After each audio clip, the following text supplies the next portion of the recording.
Almost. Major.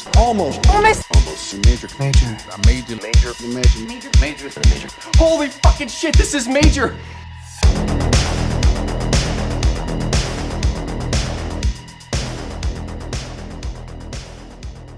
Hello and welcome to another episode of Almost Major, where we talk about the many major studios and the films they released. Today we're talking about The Rules of Attraction 2002, put out by Lionsgate.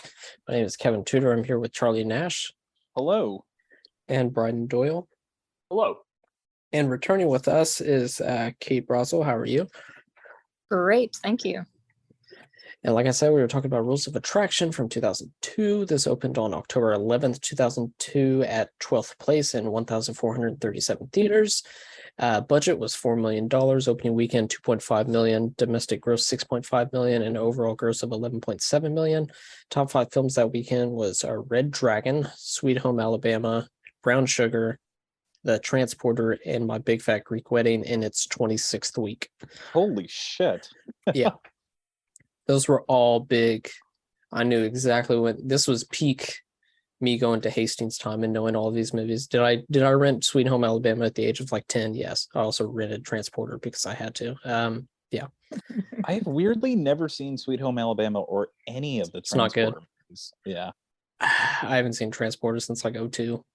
I have seen My Big Fat Greek Wedding a ton of times as a kid, and I have seen Red Dragon, which like I mean, that's arguably Brett Ratner's best movie, but who cares? That's not saying much. Yeah. Also, Brett Ratner's a horrible monster person. Oh, yeah, and I've heard people say like about Red Dragon, it's basically like a shot-for-shot remake of like Manhunter, and Manhunter is like people say like that's the better movie. It's like why would you it does have an insane cast though. Like that's why I want to watch it. Yeah, I don't understand how Brett Ratner was able to get Philip Seymour Hoffman, Mary Louise Parker, Emily Watson, Ralph Fiennes, Edward Norton, like Rush Hour, baby. That's that he had the goods at the time. I haven't seen any of the Rush Hour movies either. I've seen all three. Some of them multiple. I forget there's the third one, but yeah, I had TNT growing up, so I've seen Rush Hour 500 times. I watched Shanghai Noon and Shanghai Nights a lot as a kid. Oh, of course. Shanghai Noon's kind of fun. Yeah. Number one song in the US this week, A Moment Like This by Kelly Clarkson, and number one song in Canada this week, You'll Never Guess It, A Moment Like This by Kelly Clarkson. Was that after it had to have been after she won. It was probably post win, pre From Justin to Kelly. Okay. The Rules of Kelly was 2003, I think. Oh yes. That was on my list of movies that I've only seen when I downloaded them on LimeWire. Yeah. The Rules of Attraction follows the incredibly spoiled and overprivileged students of Camden College that are a backdrop of an unusual love triangle between a drug dealer, a virgin, and a bisexual classmate. Written for the screen and directed by Roger Avery, prior to this killing Zoe in 1993, story by credit on Pulp Fiction 1994. After this, he wrote Silent Hill in 2006 and strangely Beowulf in 2007. That is insane to me. I never knew. As someone who's been standing up for the Silent Hill movie for a while, I had no idea he wrote the movie. Also, not the best part of that movie. I don't think a lot of people that for the screenplay for Silent Hill. No. And then Beowulf, it's like, oh, this story is like not terrible or anything, but like, holy shit, this movie's horrible to look at. It looks like a terrible, like, lagging PS2 cutscene or whatever. Yeah, I saw that movie opening night in theaters and I was like, this looks like shit. Like, this is the way of the future, Zemeckis? Yeah. Like, ugh. Ridiculous. Yeah, Silent Hill, that's like a 65 to 70% like just amazing movie, and then it gets into the cult of it all, and I was like, I don't fucking care. It doesn't make any sense, but it's so gorgeous to look at. And I actually rewatched it a couple years ago because I remember even in high school, I was like, this movie doesn't make any sense. But once you go into it knowing it doesn't make any sense and it's a visual feast, oh my God, there's some images that you cannot shake. I also remember that was one of the times I like got a friend's mom to buy us tickets, and it was like at the movie theater I was in, there were 2 entrances to the theater, and Silent Hill was on 2 screens, and we with our tickets to one entrance, and they were like, can we see your IDs? And we're like, oh, we left them in the car, 1 second. And we went back to the box office, and it was like, that was for the 7 o'clock show. So then we went up to the box office. We're like, hey, we're not going to be able to make the 7 o'clock. Can we go to the 7:30? And he was like, oh, sure. And took like a fat black permanent marker, crossed out 7 o'clock and wrote 7:30 over Silent Hill. And we went up to the next theater and they were like, what? Huh? And we were just like, oh, we were running. Hurry late. up, we gotta watch, we gotta go. Like, yeah, go on in. And we were like, holy fuck, how the hell did that work? So that is how I snuck into Silent Hill when I was like, I don't know, 14. I only tried to sneak into one movie and was quickly kicked out and made to watch Max Payne, so I never tried that again. Cait, have you ever seen Silent Hill? Oh yeah. Yeah. It's very interesting that director is like a massive fan of Silent Hill and is going to be doing the next Silent Hill movie, which is based on Silent Hill 2. So that's gonna kick ass. You're a huge fan of the games, right, Kevin? Because I've never played the games, but I want to. I've never owned a video game system that supports any of those games. Oh yeah, and they've never been, well, they were quote unquote 2 and 3 were quote unquote remastered for PS3, but they're like terrible. But yeah, they've never been like re-released. So, but yeah, first one's great. The second one is like one of my favorite just stories ever. It's depressing as hell. And the third one is just like, it's almost like playing that just felt like the big budget sequel of it. It's just like everything's here and it's just so outlandish and whatnot and over the top, but it's still a fun time. And then 4 is just, I just gave up. But yeah, Silent Hill, check them out. Again, this is an adaptation of a book written by Bret Easton Ellis, starring James Van Der Beek as Sean Bateman. Prior to this, he was the Dawson in Dawson's Creek from 1998 to 2003. Holy shit, you're the Dawson! Has anyone here watched Dawson's Creek? Because I need to. No, I have watched the Law and Order SVU episode that he's on, which is one of the most insane things. Oh, yeah. We're getting there. Don't worry. Okay. I'll save it. I'm rubbing my palms together for how disgustingly awful that episode is. Varsity Blues in 1999, which I've somehow not seen either. After this, not much, honestly. He played a version of himself on Don't Trust the Bee in Apartment 23, CSI Cyber for a year, but most importantly, is his appearance on Law and Order SVU in 2012, and now Charlie has the floor. Have any of you seen the SVU episode he is in called Father Dearest? No. Okay. Law and Order SVU, it's been a freak show for like 10 years. The premise of that episode is that they find out that all of these young teenage girls are all looking for their biological father. They were all sperm, the result of sperm donation. So then they find out that the sperm donor has been meeting up with all of them and having sex with all of them. So you're like, okay, he's grooming them. That's gross. But the fucked up thing is that they frame the episode that all of the girls are like, oh, he's the father I always dreamed of. Then when they find out that it isn't their biological dad, all of them are devastated. And like, it's just the most fucked up thing. Or like, and it's like in a montage where they're all like, no, like he told me all these things that nobody would have known. And there's like a scene where Mariska Hargitay is talking to one of them. He's just like, yeah, he was the dad I always dreamed of. And it cuts to Mariska Hargitay like biting her lip. And she's like, you mean he wasn't? Like, and it's just like, who the fuck thought this would be okay? But it turns out it was James Van Der Beek the entire time because oh no. Back at the sperm donor because the sperm donor stole his girlfriend in medical school. Come on. It doesn't make any sense because it's like, but they're not his kids, like it's just so stupid. And so like, how did everyone read that script and go, this makes logical sense, let's greenlight this? But like the rest of America, I continue to watch occasionally because Jesus Christ, this show is ridiculous, but what the fuck? It's just so funny how like movies they'll want them to cut them down and whatnot, or it's to this or it's to that. And it's just like SVU is on every TV in America and it's TV 14. Yeah, it's disgusting. That whole show, it's like it's a nightmare. Where the worst crimes happen in Manhattan. Like, I'm sorry. I can think of a number of episodes back in the day that kind of scarred me, and I still sometimes think about from those shows. It's crazy. Yeah. Ian Somerhalder as Paul Denton prior to this Young Americans TV show in 2000, also with Cait Brasel or Bosworth. Yeah. After this, Law and Order SVU in 2003. You got anything, Charlie? But I've not seen the Kate Bosworth episode of SVU. No, the Ian Somerhalder episode. Oh, the Ian Somerhalder. No, I have not seen that one. Oh man, okay. I'm sorry. I've let everyone down. I know all this build up for nothing. the remake of Pulse in 2006. He played Boone on Lost from 2004 to 2010, and 171 episodes of Vampire Diaries from 2009 to 2017. And Ian Somerhalder is not my man from Soul Survivors, Wes Bentley, and he is also not Chance Crawford from Gossip Girl. He's not. Shannon Sosserman as Lauren Hyde. Prior to this, a few episodes of Mr. Show. I did not know. She plays like 3 different people. It's like very not like actual characters. And of course, she's in the music video for Make Me Bad by Korn. Hell yeah. Knight's Tale from 2001 and 40 Days and 40 Nights in 2002. After this, The Order in 03, and I'm going to watch that garbage. Law and Order SVU in 2004. Nothing? Okay. I don't have anything. Look, I came with the James Vanderbeek episode. Isn't that good enough?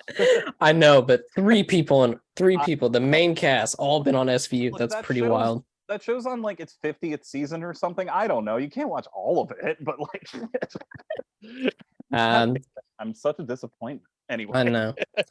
Kiss Kiss Bang Bang in 2005, the remake of One Missed Call in 2008. I'm also going to watch that garbage. And this year, a Hulu original horror movie called Jim Cuddy about a killer meme. And Is it called Grim Cuddy? Grim Cuddy. Even better. Yeah.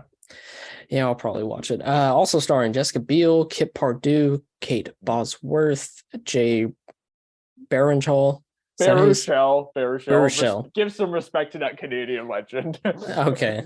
Mr. She's Out of My League, Jaden Baruchel. Thomas Ian Nichols, it was the early 2000s, I'm sorry. Faye Dunaway, Susie Kurtz, and strangely Paul Williams. Yeah. I couldn't believe when I saw Faye Dunaway and Susie Kurtz's name come up in the credits, and then when they showed up in the movie together, I like lost my mind. like I had blocked out that they were in the credits, and then I was like, wait a minute, what? Right. They're so good. Faye Dunaway, just the weirdest 2000s. But also just what was her last credited role? The Bye Bye Man? Yeah. Lionsgate tested the film at a mall in conservative Orange County as they saw the film as a teen comedy. Director Roger Avery saw the film as an assassination of teen comedies. The test screening was reportedly horrible, with dozens of walkouts and people shouting F-word movie at the screen as they left. Regardless, Lionsgate insisted on marking the film as a teen comedy and opening it at wide release. Oh boy. So it's like you test it and you think it's a romantic comedy and everybody walks out and they say it's terrible and you're just like, yeah, we're going to keep marketing it as a teen comedy. Of course, Sean Bateman is the younger brother of Patrick Bateman, and there was a deleted scene which Bale turned down an offer to reprise Bateman, where Casper Van Dien played Patrick Bateman, but it was cut. Avery also asked Bret Easton Ellis to play Patrick Bateman, which he said was such a terrible and gimmicky idea. I agree. Yeah, that would be terrible. Yeah. Going to get cut regardless, but yeah.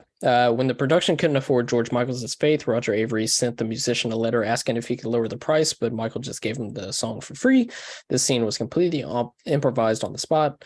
The end of the world party scene was filmed on 9/11. Oh, Jesus Christ. Yeah. So that and the Turtle Club scene in Master of Disguise. Yeah. Where was I? One for the history books. Yeah. I think they eventually did like they reached out to everybody and was just like, do you know this is on IMDb trivia? Is that true? That would be really funny if everyone from on the set of Rules of Attraction was so fucked up that they didn't even know it was happening. They found out like the next day and they're like, wait, what happened? Like, yeah. Because I was watching the Anatomy of a Scene that's on the DVD that's from the Sundance Channel, where they talk about the split screens going into one and whatnot, and it showed the shot day of that and all of that, and it was like 4 days after 9/11. I'm just like, that must have been fun. James Franco was the original choice to play Sean. Roger Avery later decided that he played it too much like the book and recast the role with James Vanderbeek, which I think he's perfect for it. So I'm sorry, just knowing what we know now about James Franco and that statement is like, it's just I couldn't help but laugh because I got like chills down my spine when you said that. It's like too perfect, because he is that like not far from that character, but it would also make the movie impossible to watch. Like, yeah, yeah, exactly. Which James Vanderbeek being in this while still being on Dawson's Creek is just like perfect shit right there. Like Kate said in the previous episode, this is Bret Easton Ellis' favorite adaptation of his work. Also, the DVD has 6 commentary tracks on it, and that's peak DVD right there for you. Bring it back. And a bonus surprise commentary track with Carrot Top. No, I did not listen to any of these because that's just ridiculous.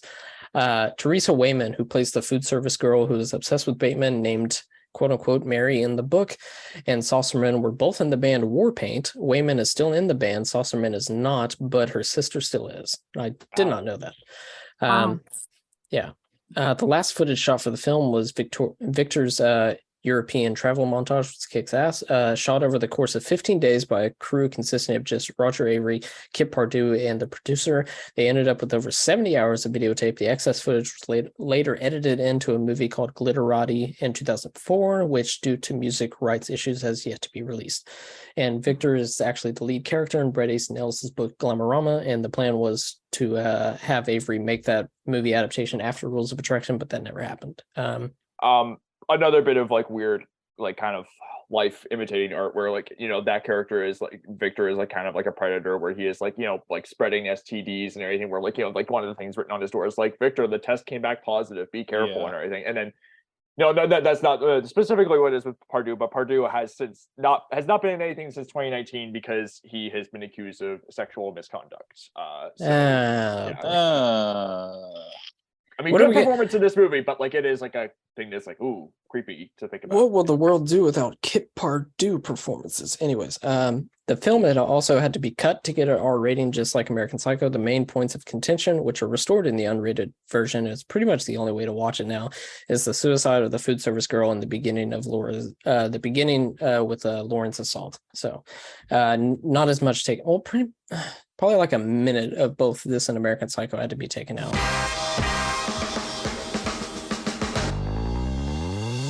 From the corrupt minds that brought you Pulp Fiction and American Psycho. So I pretend to be a vampire. Search for this night's prey. Who will it be? What are the rules of attraction? I think I'm in love with this girl. She's sweet, pure, innocent. She's a virgin. Say what you want. Abstinence is 100% safe, which is less of a percentage than... Whatever, I don't care. I don't major in math. It's totally blank. Typical. Do what you feel. It might be fun. You know you want it. You're drinking. Drunk. I'm drunk. Tonight's the night. Oh, who's a lucky boy? Sean Bateman. He's a dealer. Call security. Get what you deserve. Don't stop. Come on. Think it's kicking in. Fire. Gross, dude. I only did it with her because I'm in love with you. From the novel by Bret Easton Ellis. Where's my money? He's got it. You bring me my cash! I want to know you. What does that mean? Nobody knows anyone else. She's not ever gonna want to see you again. Are you crazy? Define crazy. Deal with it. So what do you think? What do I think? Rock and roll. The rules of attraction. Your game, right? But that's all the trivia I have. So I believe I had seen this before. Cait had seen this before. Charlie, had you seen this before? I had not. Okay, and Bryden, you hadn't? No, I think I'd seen like snippets of stuff. I'd seen like the Victor Europe montage because I feel like that was like the thing. Even some people who don't like this movie say like that scene is like really good. So I was like, oh, okay, I'll watch it. And then I was like, yeah, this is pretty good. And then watch the movie now for the podcast in full. Yeah. Initial thoughts, go ahead. Yeah. So this is like I've talked before about how like when it was like movies I hadn't seen or wasn't able to see, I would read the plot synopses, and this was like one of those movies where I'd read the plot synopsis, so I knew like all the stuff that this movie contained, and I was kind of dreading watching it because I mean, I don't know if like this is like a thing we should do if we should offer a trigger warning, but there's like some really upsetting stuff that happens in this movie, even though it like does have like a largely darkly comedic tone. There's like stuff in this movie that is like really hard to watch. Yeah. And I don't think the movie I ended up liking this movie okay. Like it was better than I expected. I don't think this movie always threads the needle with its tone, especially when it's dealing with some of the more horrific stuff. I think it's Avery's. I do like some of the style, and it's, you know, better to have a movie that I guess like is trying to do stuff rather than not try at all. But I feel like Avery's tendency to like do these really show-offy camera moves can come off like in bad taste, like during the suicide scene where he's like doing stuff where he's like tilting the camera in like a very overt way, and it's like you're trying to make this like look like a cool stylistic trick, and I don't think he's like, it's not like he's playing it for laughs, but like it is like a thing where I'm like, you're pulling focus in like a moment of like very real pain of this character or anything, and it's like, it's kind of, you know, I feel like that's like meant to be kind of like a moment that takes you out of it, where like everyone's like so callous to each other and like seeing the effects of the pain, and I feel like him making it a moment to do something cool with the camera is like kind of the wrong move there, even though it is harrowing to watch. I do, although I will say, with like some of the tone and everything, I feel like having the freeze frame punchline gag with like the vomit and the Sossaman assault scene is like a horribly misguided choice. Not good. That's terrible. And you know, we were talking about like the rewinding effect that he does like throughout the movie, and like kicks ass.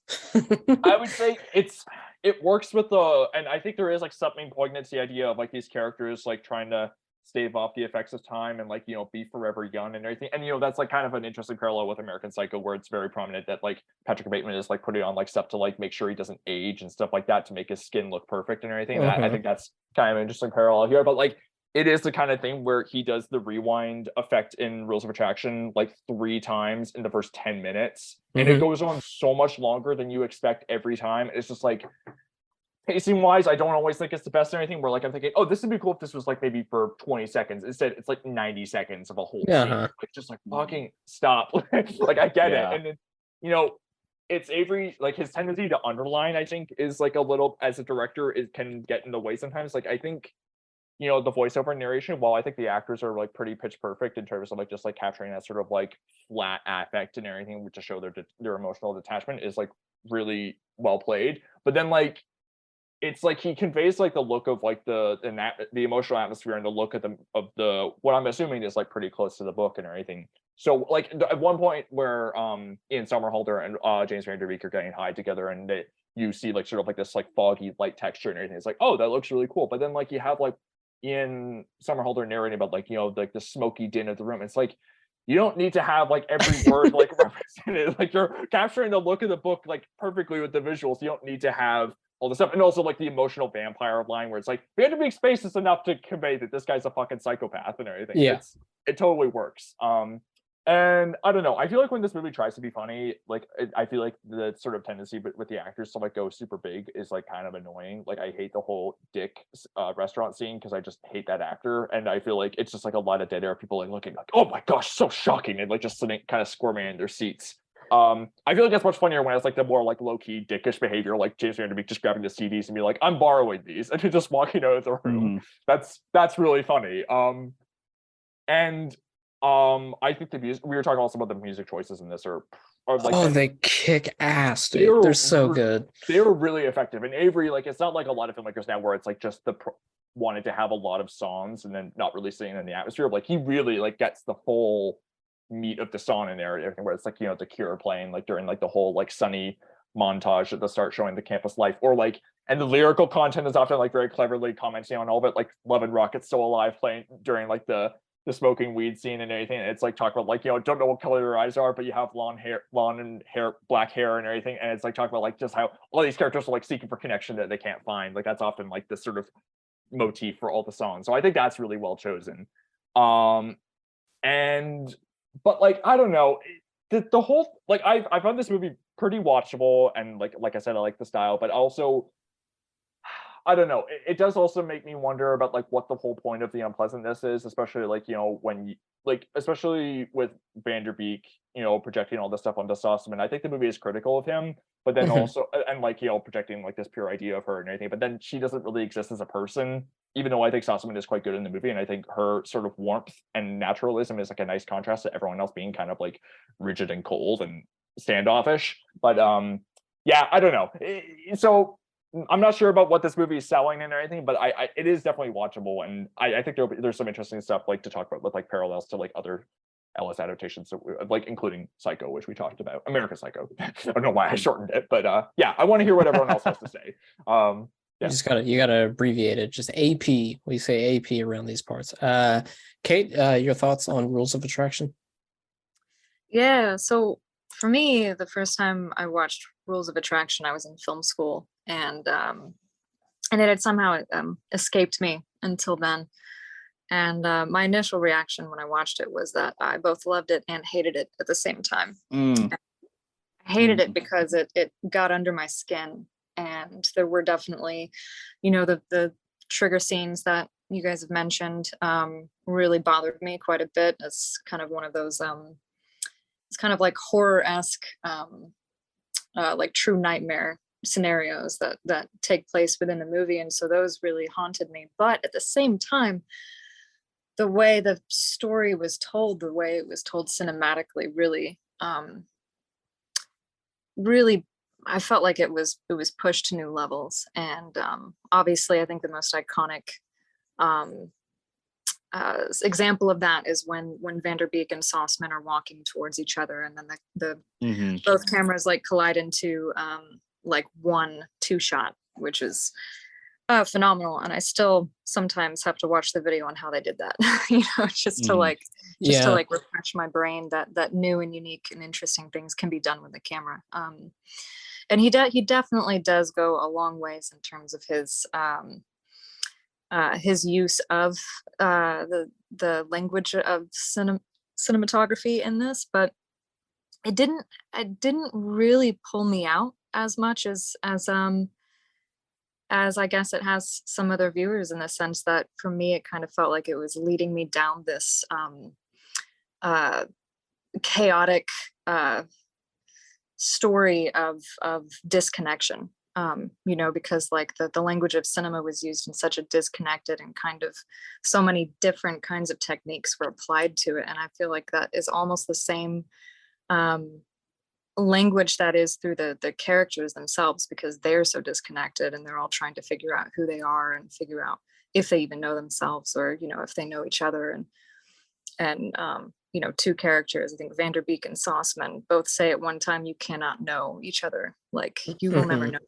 So I don't know, I felt like the language of cinema was applied very well in this film for me, and that's one of the reasons why I have watched it over and over. And the more I do watch it, the less it hurts me. But it might just be me, preparing myself for those harsh scenes and knowing that they're coming. The first time I watched it, it truly, truly got under my skin. Yeah. Let's see. What was I gonna say? I think both me and Charlie arrived at this is the most Gregor Rocky, non-Gregor Rocky movie. Yeah. Which is very, very hard to do, and anybody who tries is pretty fall flat on your face. Like, he has truly one of one. But that the anatomy of the scene thing that I was talking about, I did upload that to YouTube, so people will be able to watch it because it's not online. But yeah, it's very interesting how they did that, where it wasn't 2 cameras. They didn't have money for that, so they literally had to do 1 and 1, and it took fucking forever. And then they had to kind of CGI the scenes kind of together, but they used some technique which I was stupid and didn't know about, where it's just like it would pull the camera back and then it would lock in, and you would know exactly where that locked in at. So then the next time they did it, it would just go back right to that spot. And it's just like something like that. I feel like if I were a director, I'd be like, okay, this is gonna be way too fucking much. This is fine. You can just cut to a scene of them both together. But it was just, they really were nailing down where even Avery was just like, no, I know what this is going to be. It's going to be worth it, type of thing. And then eventually, whenever it did happen on set, everybody was just like, oh, okay, now I know what you're doing. This isn't just a waste of time. It's totally germane to what the movie's saying thematically. It actually does. That's one of the tendencies where his show offiness, I think, is like needed there. Yeah. And I'm a huge fan of showing off stuff, even if I vehemently hate it. I'm just like, give me as much movies you can give me. I don't care. But yeah, I'd seen this pretty much when it came out, and being that I was like, I don't know, 12 or 13, I was just like, what's sex? I don't know. So it was probably, I liked it because I'm like, this is what adults like, so I like it. But I hadn't seen it since then. So I rewatched it last night, and I pretty much with Bryden, although I do like a lot, I think it's fine, but I do like all the performances of it, and the things that I could knock it for are the things that the movie is knowingly doing, where I'm just like, yeah, nobody's a character and everybody's unlikable. It's like, yeah, that's the point. And it's just like, yeah, well, okay, then maybe I just don't like it. I don't know. But I do actually like it. And comparing it to the book kind of really lost me until like the last like hour or two of it. It's weird talking about books in hour format because I listen to all my books.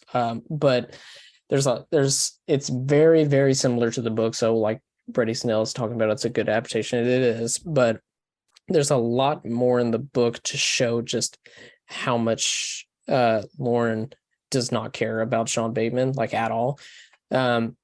Which, because in the movie, it definitely seems like she's, having feelings for him and blah blah blah. And then whenever if she finds out that he slept with Jessica Biel, she's like mortified and whatnot. But in the book, it's just like, oh yeah, I learned that you slept with her, and she's like, I don't know, I'm just talking to you because I'm waiting for Victor to come back from Europe. Because in the movie, it kind of seems like they're not together, but it'll go back and forth kind of, because when they see each other at the party, you would think they were, but she says she's waiting for Victor type of thing.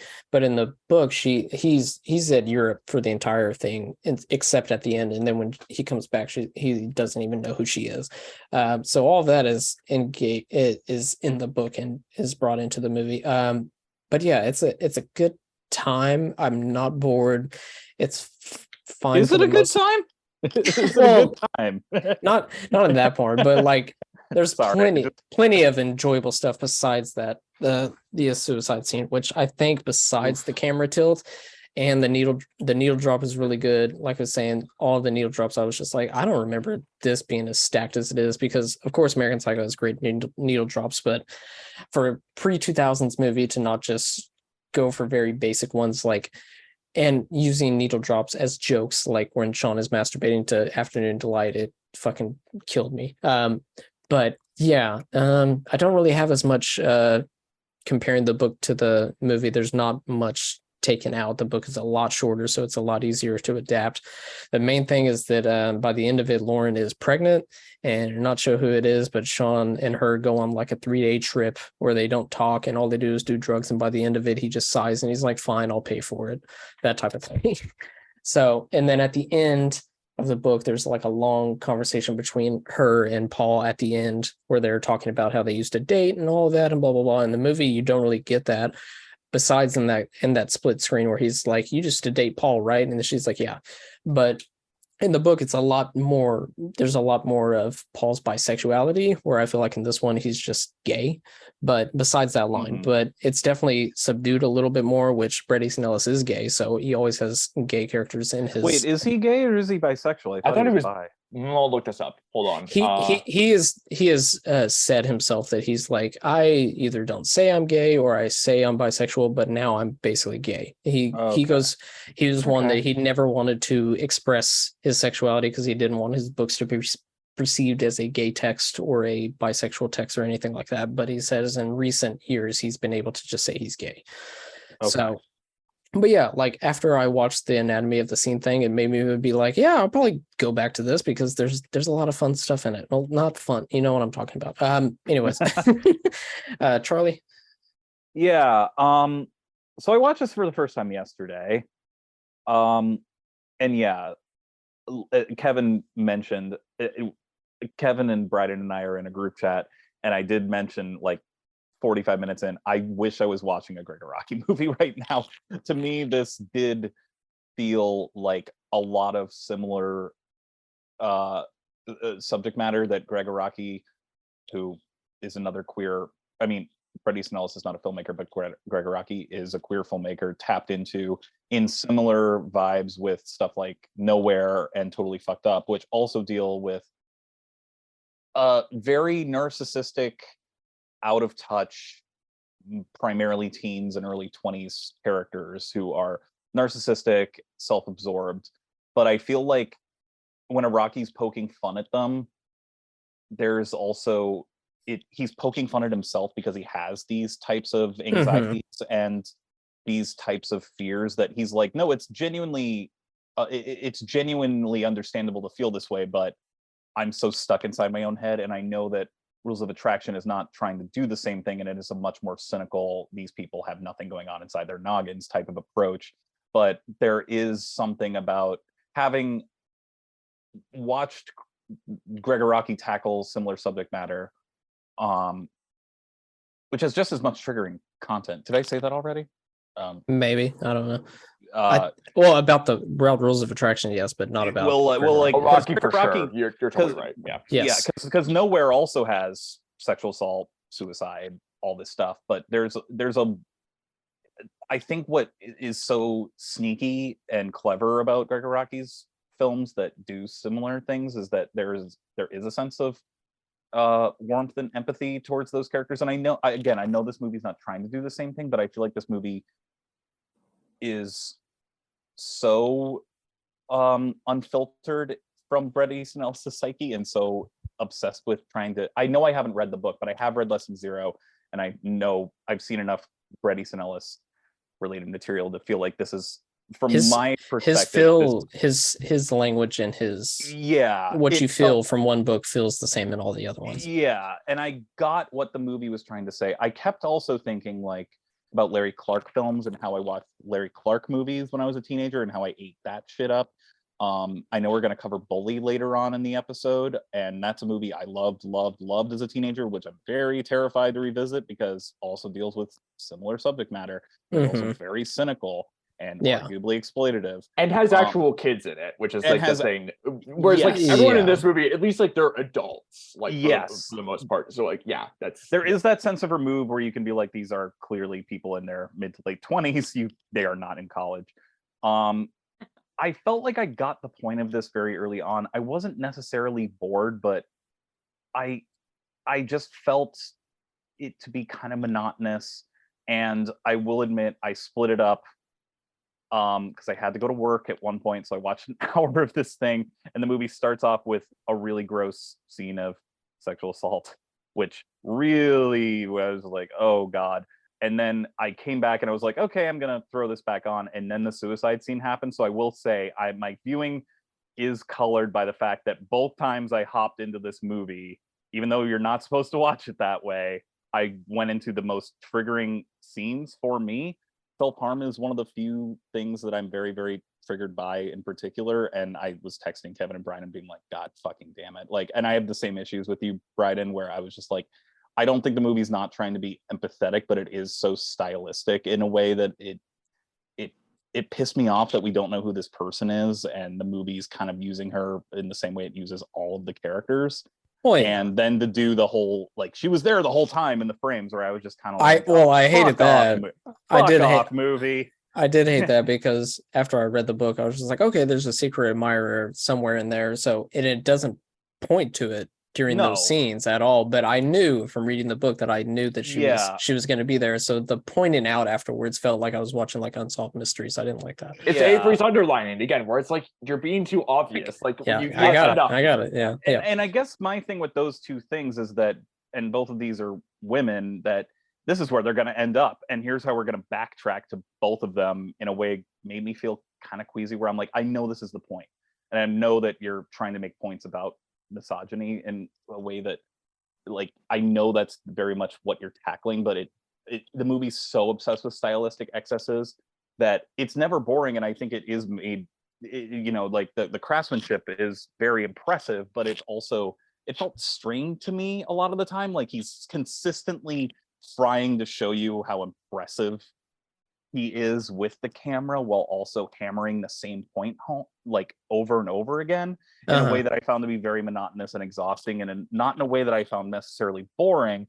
And I like movies about teenagers who are empty inside and just drown out their sorrows with booze and drugs and sex and stuff like that. But there is a point where I just felt like, is this movie going to tell me anything I don't already know, that I haven't seen in like the first 20 minutes? And for me, no. I understand what a lot of people get out of this. And again, if I saw this when I was 16, it could have blown my mind, especially as someone who is gay and was in the closet throughout high school. I think the stuff with Ian Somerhalder, from a very selfish point of view, where he is so obsessed with James Van Der Beek. I mean, that scene where the most effective scene to me was the one where he was on the bus and he's just kind of like, what's he thinking and stuff like that. And then it cuts back to James Van Der Beek and he's just thinking about, having sex with someone completely different. And then he's just like, I don't remember what the line is, but it's so cold and so bleak. And I'm like, that is exactly I'm hungry. I'm hungry. And I'm like, that is exactly what it feels like to straight crush after somebody. Right. Even though, like even in college, like I thought that stuff was very effective, but at the same time, I found it to be just kind of impressive while also just very hitting the hammer. Just I said that already. Just just kind of it's the same thing for nearly 2 hours in a way that didn't really give me anything I didn't already know from not only other Bret Easton Ellis movies, but also about alienated youth. And maybe it's because I'm watching the movie 20 years after it came out, and I missed my time for when this was truly gonna, be revolutionary for me. But I found it to be very much an exercise in style over substance, where the style is obviously meant to be the substance. But I think, especially after revisiting American Psycho beforehand and seeing how someone can be distanced enough from themselves from the source material and take a unique take to adapt it cinematically and morph the text into something to push the message even further, and also feel a little more relaxed, which is weird to say about a movie like American Psycho, but yeah, definitely. You know what I mean? Like I just felt like this was just kind of like, we're unhinged and that's the point. And I'm like, okay, yeah, sure. But I found the whole experience kind of exhausting, and I don't want to say that as a negative thing. I know the movie's meant to be exhausting, but I left exhausted while also feeling like I got it early on. So yeah, and you're right. I think about American Psycho. I mean, like it is kind of like impressive to see how like Heron paces that movie so well, where like all the scenes, it's like it's hitting all the narrative beats like in like just like what seems like the right order. Whereas like Rules of Attraction, it's like weird, like the Victor scene, which I'd only seen beforehand outside of the film, is like just sort of an isolated scene. It's like that's 80 minutes into this like 2-hour movie. It's like it's weird that it comes so late in the movie. It does kind of have like a lopsided pacing. I mean, the movie's watchable, but it is like the kind of thing where I was checking the time, being like, so where are we at narratively? Like how is this gonna wrap up? Yeah, I completely agree with you, by the way, all of you, by the way, about that montage. I think that montage is so impressive and so well done, but it should have come much earlier, because by the time it happens, I was like, all right, I know exactly what this is doing already, and I'm just tired now. Like right, because in the book you get Victor like every so often, it's not just this big dump at the end or whatnot. He's like, I don't know, he's probably in like the first like 30 minutes you first get where he's at in Europe and whatnot. Also interesting, the book also, oh no, I've lost my train of thought anyways. But I will say that I think this is the most like the deterrence of it is also what it's trying to do and the benefit of it. So it's just like, if or if not they succeeded in your approval of it, it's like it's probably like one of the most accurate college movies. At the same time, everybody thinks of themselves as so high and mighty, but they're actually just boring. So it's just like, that can be a statement, but how fun is that to actually watch, type of thing. Cait, what do you think of like just how the college experience and how the characters are presented in the movie? Well, I went to community college, so and lived with my one of my parents for the first couple of years. So I definitely did not have that experience. Thank God. But I did want to kind of raise a point based off of what you were saying, Charlie, and that is that and this is just a thought to see like where you guys might take it, but I feel like there are many times within the film where the characters break the fourth wall, right? And they'll look directly to the camera, and it basically gives you the sense that like you as the audience are also a character within the story. And so maybe, given that each character is insanely selfish and self-absorbed, and the camera movements themselves are also kind of very self-aware, that maybe that was the intention that he was using with all of his extreme stylistic choices, I definitely agree. I think that the characters almost know how. I would argue the characters are are aware of how self-absorbed they are and that they don't care. Right. Oh yeah. Right. Which also Avery doesn't care. Yeah, he doesn't care.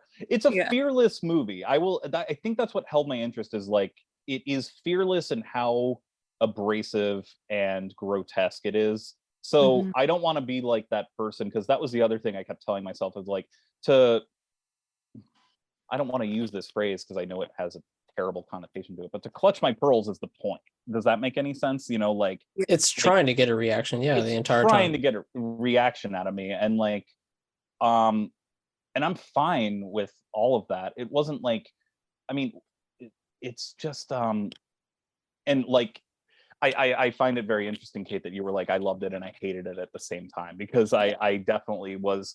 I was consistently like, I find this very unpleasant. I know it's meant to be unpleasant. I mean, but at the same time, I find it to be. I kept trying to question what about this movie annoyed me in certain ways, while other movies that are of similar ilk that don't. Because, for example, and speaking of James Franco playing despicable monster people that are close to him in real life, I think Spring Breakers is a masterpiece, and I think you could easily use every criticism that I just brought up against this movie towards to a certain extent. But I do think there are layers to Spring Breakers in cultural appropriation and commentaries on white women and all that stuff that are under the surface, as opposed to like here I feel screaming like in your face. It's just all screaming in your face, and that's okay. I don't want to be like, I don't like blunt, heavy-handed message movies. I've been on record on this pod for defending Darren Aronofsky movies, for fuck's sakes, and he is anything but subtle. That's a subtle man. Yeah, but I don't know. Maybe it caught me at a wrong time, because I agree.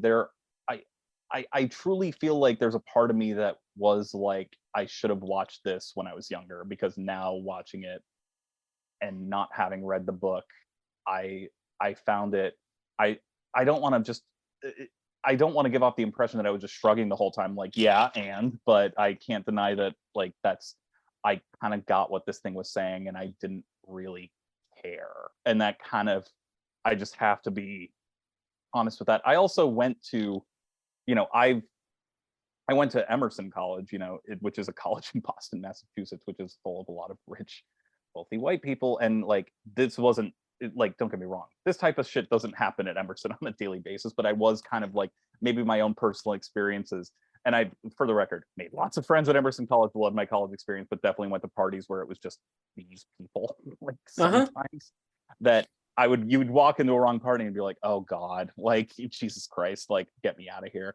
Which, again, I don't think that's a bad thing. I think that you should be forced to be in situations and forced to see things that make you uncomfortable. I just didn't find it that deep or that illuminating, with the exception of a few, like you said, Cait, the split screen moment I found to be very impressive. The montage with Victor I found to be very impressive. The Summerhalder stuff I found to be impressive. But I, like Bryden brought up, I agree with you, Bryden, the whole scene at the restaurant with Dick.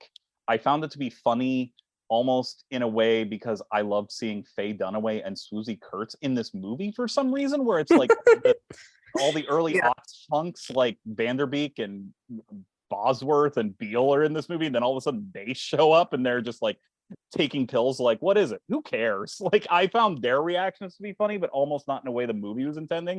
It was almost in a oh my God, Faye Dunaway and Swoosie Kurtz are in this movie for some reason kind of way.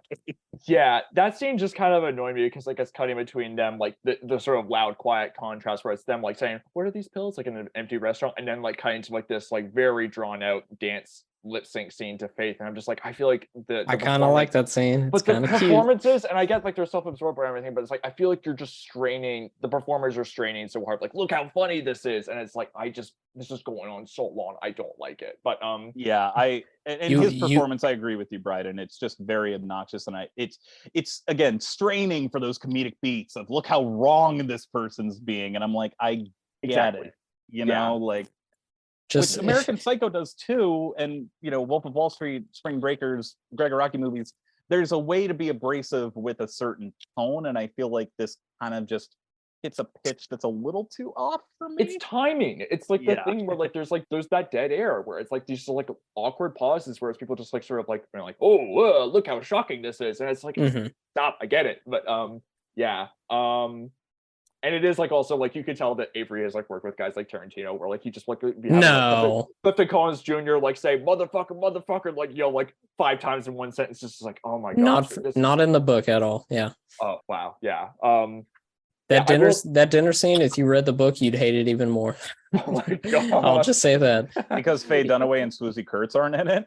Well, that, and also Dick goes on for way longer and screams a racist joke that's also the same racist joke that's in the American Psycho book. Yeah, you'd hate it even more.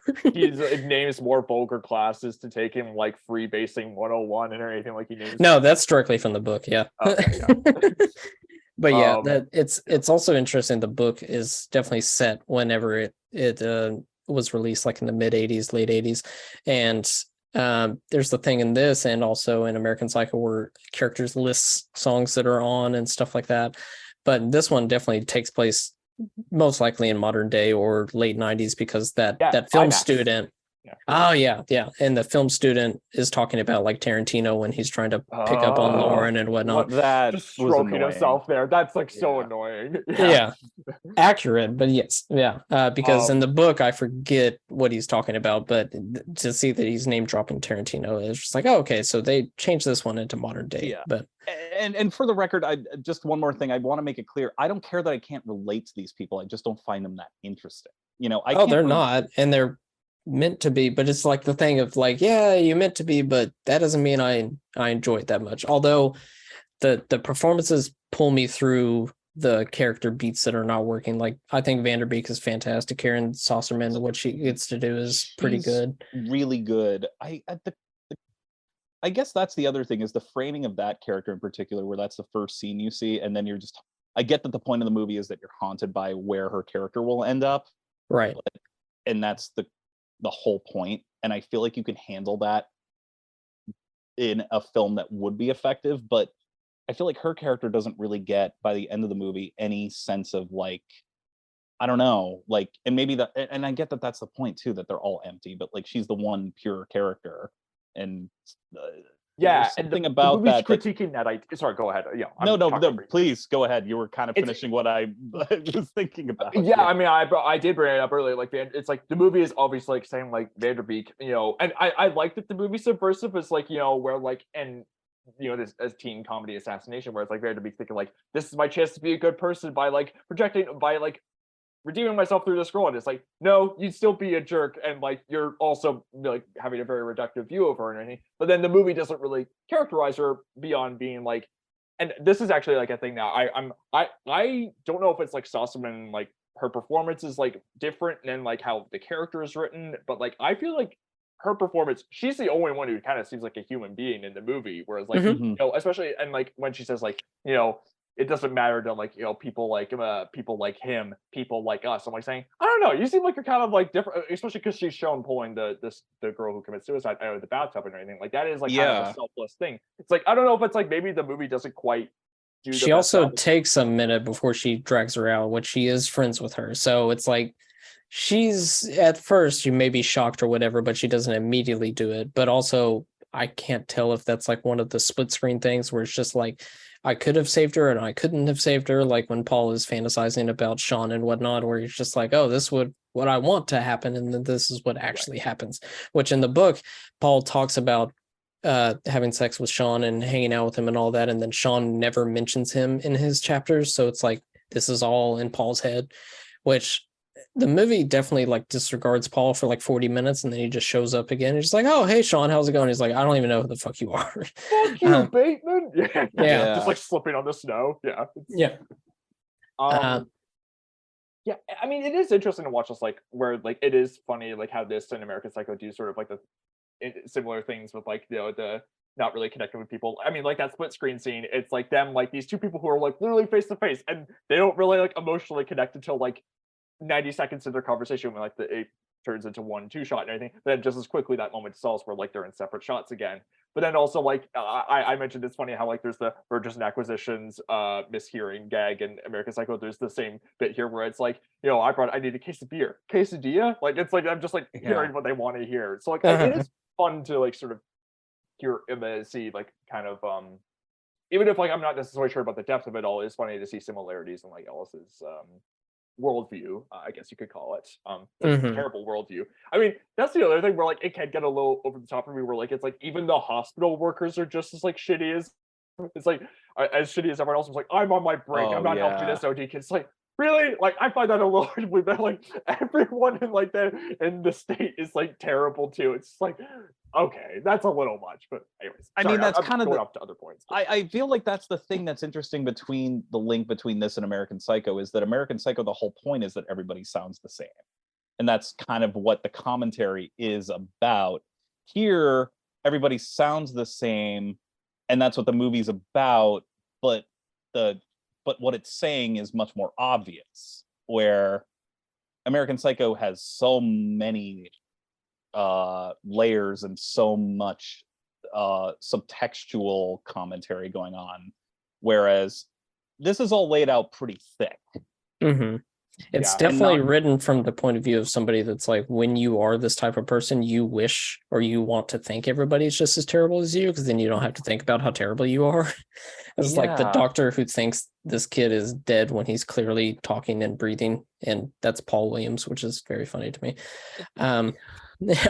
Well, really quickly, I would say what I found fascinating about the adaptation of American Psycho was like when you get characters like Chloe Sevigny and Carrie Seymour's, where it's like, oh, they are different than like the other characters. Like that is kind of like a bracing moment where it's like seeing how they're affected here and anything. Whereas like having like even the hospital workers be like have like to be just as disinfected as everyone else is just like, okay, like sure, I guess. It's like it feels like a bit of an easy joke, but like I mean that's just one thing I wanted to point out. But anything else we want to bring up about Rules of Attraction? It sounds like you need to be in the right frame of mind to watch it. You know what I mean? Yeah. I will admit, having to watch this for the pod, I do wonder, because I did, you know, sometimes there are times where you just throw something on because you wanted to, and sometimes like when you do a podcast like this, sometimes you just are like, well, I have to watch this. I do wonder if I saw this under different circumstances and I just watched it like, because I've always been interested in watching this film. I do also want to point that out. It's not like I was like, okay. Like it's always been on my radar, but there are times where you're just not in a proper headspace. And sometimes you just have to watch it because you have to watch it. I do wonder, and again, it's why I brought up, like, if I saw this when I was 16, who knows what I would have thought. This might have been revolutionary for me. I do think, I don't know. And I will admit also just a part of me with these two episodes is a little more biased because I like Mary Herron's other stuff. You know, I like I Shot Andy Warhol and Charlie Says, which are all films that are very much about certain types of people who are mentally unwell during certain pivotal points in history, that I think she used American Psycho to tap into how this type of psychological behavior applies to this point in time, but also is just universal. Whereas maybe if we didn't pair these two movies up and I watched this movie as a separate entity, I wouldn't have been as like specifically critical of, because I'm not familiar with Roger Avary's other films. I haven't seen Killing Zoe. I haven't seen anything else, but I know a lot of people who saw this as its own work. It's basically all he's done. To get a lot out of it. I don't know. I'm seeing there's this movie called Lucky Day, and it sounds like it's a major American movie of the 2020s. I think even Redbox wouldn't carry that. But Charlie, sorry.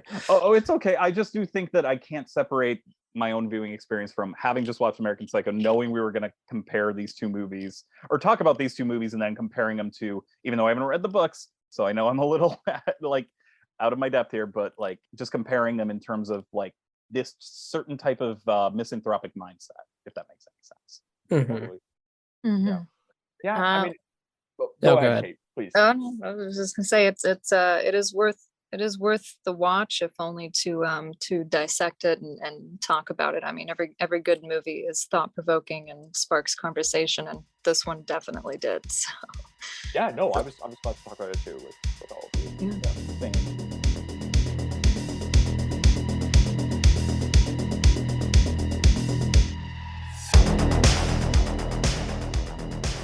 Thank you for listening to this week's episode of Almost Major. Please rate, review, and subscribe to us on iTunes. Please follow the pod on Twitter at Almost Major to keep up to date with what movies we will be covering in the future. Myself, I can be found on Twitter and Letterboxd at KevBonesy. Bryden can be found on Twitter at Bryden Doyle and on Letterboxd at JDoyle. Charlie can be found on Twitter and Letterboxd at CTNash91. Once again, thank you for listening.